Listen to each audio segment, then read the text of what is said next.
The idea that there is a law of attraction has gained significant attention in the West over the last few decades. It has largely been interpreted by the materialistic mind of the West as a way to attract wealth and all forms of fulfillment of desire. This, however, is both a misreading and a misuse of the incredible power that lies within us to turn our attention and focus on some vibratory pattern and thereby to create an environment in our lives where that pattern brings us into contact with all of its various aspects. If we focus our attention on negativity, the idea that the glass is empty or half full, then we are going to live a life that is filled with negativity, and we will experience circumstances from that standpoint. Not only will we interpret things negatively, but our energy will actually call forth negative events to surround us. If, on the other hand, we focus our attention on positivity, harmony, beauty, uplifting ideas, we will find that those things which embody these principles begin to fill our lives more and more. Some may argue that this amounts to seeing the world through rose-colored glasses, implying that this is a false view of the world. They do not, however, recognize that we very much create the reality within which we live, and each person's experience will vary to the extent that he can harness his thoughts, direct his focus, and open up his receptivity.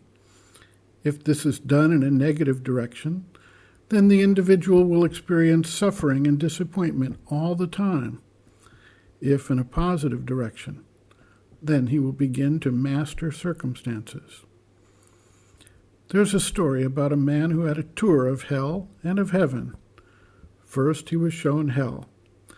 There was a table filled with delicious foods and drinks, and around the table were sitting a number of people, eyeing the mouth-watering foods before them.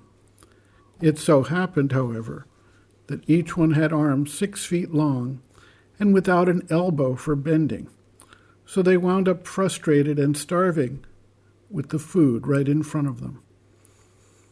The man was then transported to heaven. To his surprise, he saw the very same table, the very same people, and the very same 6-foot-long arms with no elbow. The difference was that the people in heaven were feeding each other. The moral of the story is that we can either find the positive way to enjoy the world that we live in, or the negative way, and depending on how we focus our attention, we will either suffer or enjoy our lives.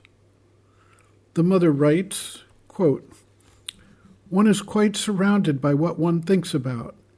You understand quite well what this means." Turning to a child, "Every time you think of something, it is as though you had a magnet in your hand and were attracting that thing towards yourself. You understand.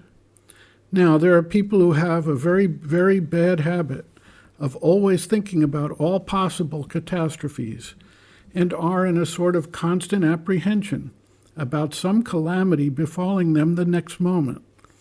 I know many like that. There are some here. And so, those people have as though a magnet in their hands to attract calamities, not only upon themselves, but upon others also. That lays a big responsibility upon them. And if one can't stop all the time from thinking about something, some have a head that runs on and they haven't found a way of stopping it. Well, why not make it run on the right lines instead of letting it run on the others? Once your head begins to run, let it run on all the good things that can happen. If it is obliged to turn round and round, well, turn then to the good side.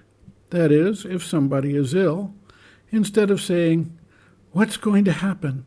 Perhaps this is going to be very serious. And if it is that disease, and a calamity comes so quickly." Instead of all that, if one thinks, "Oh, that's nothing. Illnesses are outer illusions translating some deeper vibrations which are not seen. That is why one doesn't speak about them. But that's how it is. and these deeper vibrations may come and set in order what has been disturbed. And this imbalance, this illness or bad thing that has come, well, it will be absorbed by the grace and will disappear. No trace of it will remain, except that of things agreeable and pleasant. One may continue to think in this way uninterruptedly. People always need to make their mind run, but then make it run on the right lines. You will see that it has an effect.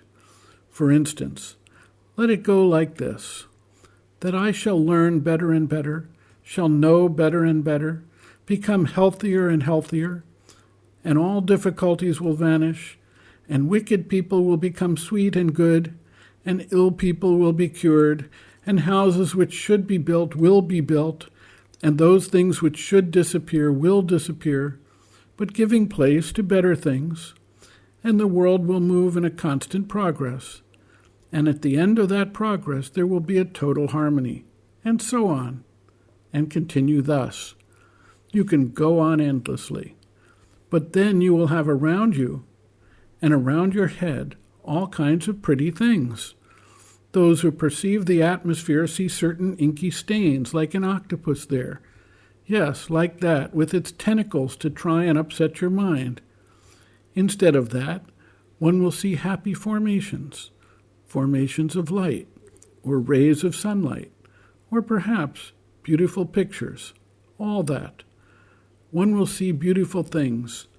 There are painters who do that, and they always catch thoughts. End quote. Reference, Sri Aurobindo and the Mother, Powers Within, Chapter 2, Power of Thought, pages 12 to 14.